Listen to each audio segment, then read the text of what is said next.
Yeah, so I actually joined the military 2002.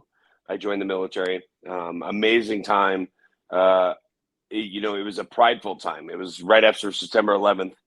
I was 17 years old, joined the military, thought, this is it. I'm gonna make it.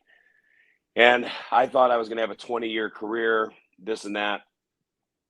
Ended up going overseas at a very, very troublesome time of life.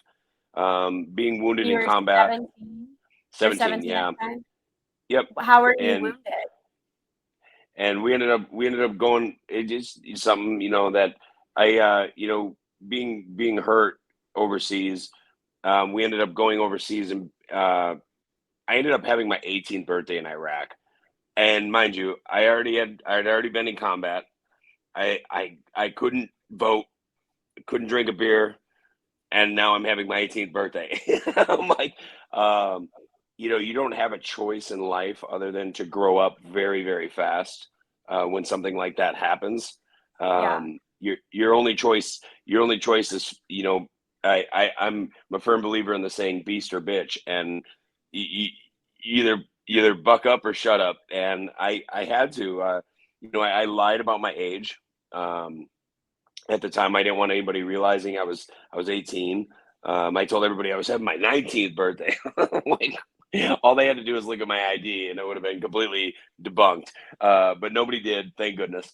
I remember that was in just outside Baghdad is where I had my 18th birthday, and Wow. then ended up coming back over to the States in 2003 in September, and then we ended up, some things happened in the Marine Corps, and personally, medically and emotionally, psychologically. I asked for help to the Marine Corps in 2004, late 2004, and I said, hey, something ain't right. Oh no, you're good, you're good, you're good.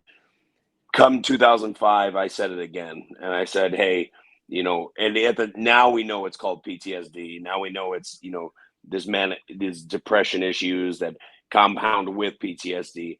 And the Marine Corps basically ostracized me, and dude, I still have copies of these chits, and they basically made me have a bedtime, stay away from the weapons, and they kicked me out of the Marine Corps as fast as they could.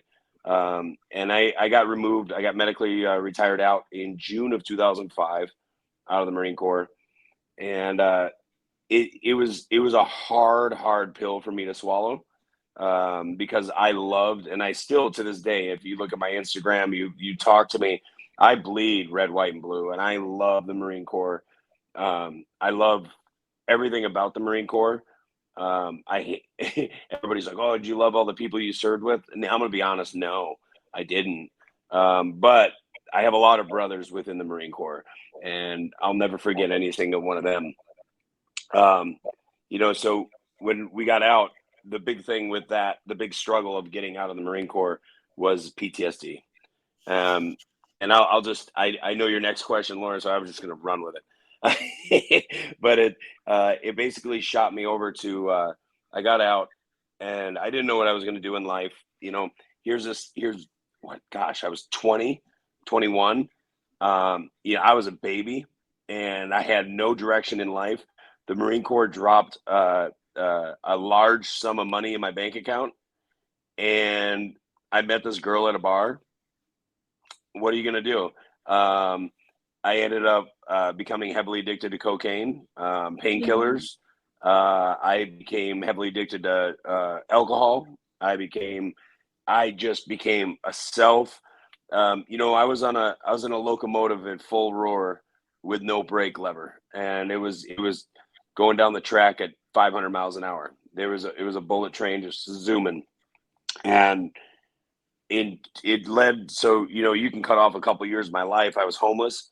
The financial collapse 2008 happened. I lost everything I had, everything I had built at the time. I was already fighting professionally, but I lost everything. I lost my houses. I lost all my money. Lost my cars.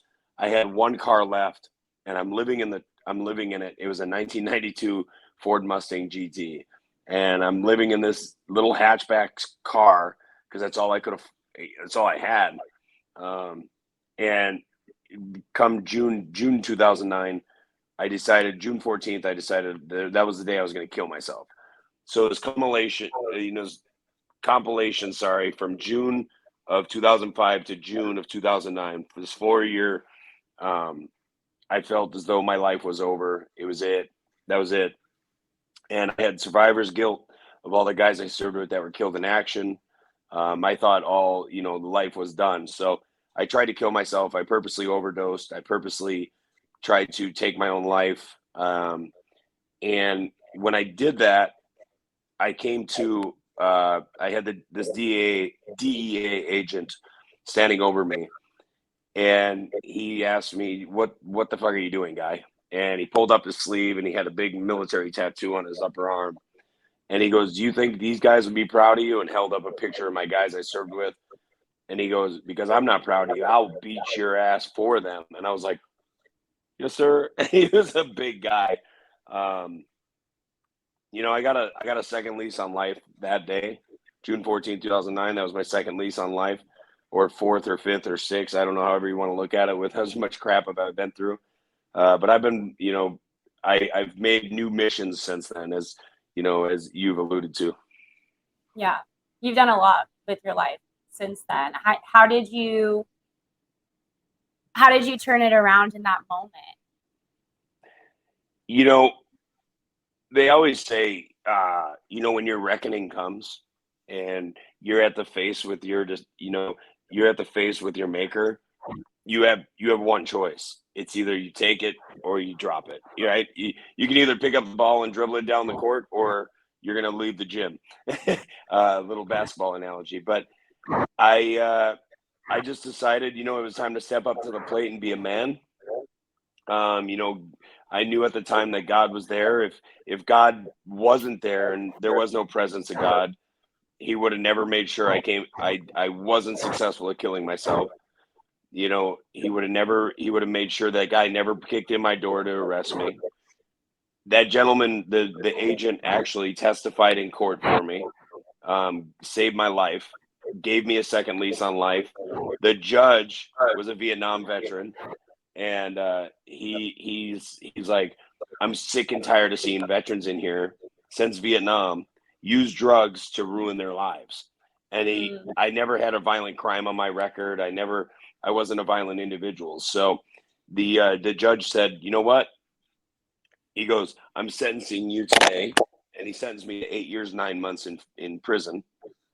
And he on June in 2009, he sentenced me 8 years 9 months. I'll never forget the day.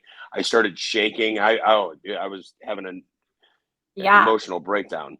And he goes, and I saw the bailiffs start walking behind me. Scariest thing in your life when you get sentenced to 8 years 9 months, and the whole courtroom's full of people, other inmates, everybody, and I'm in shackles. Nothing I can do. And this guy goes, "But." And I go, and he goes, the judge, he stops everybody and he goes, "I'm going to stay the sentence." Wow. And the DA froze, started trying to argue with the judge. And the judge told the DA to shut up. That was the exact words. He said, "Shut your mouth." He goes, "This is my courtroom." And he goes, "I have a feeling about this guy." And he looks right at me and he goes, "Are you going to prove me right or prove me wrong?" I said, "I'll prove you right, sir. Yes, Your Honor." And he goes, "Good." And I didn't even know what staying a sentence was when the judge said it. I thought I wasn't going to I thought I was going to get some, easy place to go. And he goes, "Okay." He goes, "Go to a drug treatment program, live in for a couple months, and then, complete this list, this whole slew of lists." And he goes, "And complete your probation. Come back and we'll talk." I did the whole list, Lauren. Gosh, took me about a year and a half. Completed everything. I still had probation for a long time, but I was killing it. I had already started my corporation. I mean, I was clean. I passed all my drug tests. At the time, I wasn't drinking. And the judge goes, "You know what?" He goes, "I have a good feeling about you."